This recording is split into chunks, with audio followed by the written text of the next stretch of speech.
16 number কি বলছে দেখেন, 58 men can complete a piece of work in 24 days. বলছে দেখেন 56 জন লোক একটি কাজ করতে পারে 24 দিনে।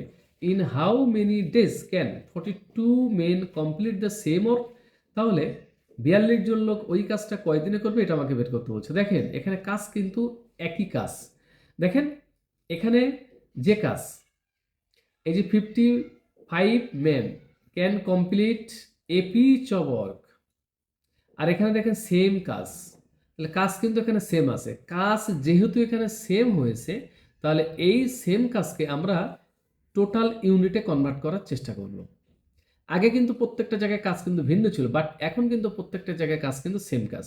এখন আসেন আমরা এটাকে এটিকিউতে দাঁড় করানোর চেষ্টা করি, কি বলছে দেখে আসি।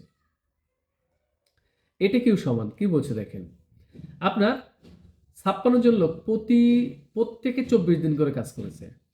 তাহলে একজন লোক 24 দিন করে কাজ করলে 56 জন লোকের টোটাল ওয়ার্কিং ডে কত?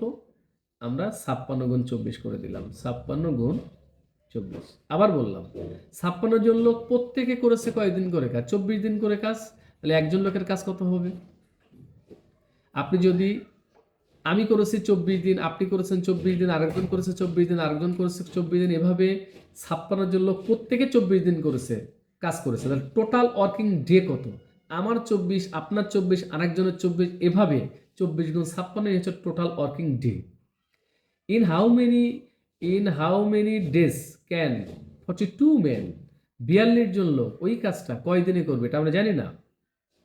আমরা বললাম 42 জন লোক এই কাজটা এক্স দিনে করবে, 42 গুণ এক্স, মানে আমি এক্স দিন, আপনি এক্স দিন, আরেকজন এক্স দিন, আরেকজন এক্স দিন, এভাবে টোটাল ওয়ার্কিং ডে পাওয়া গেল।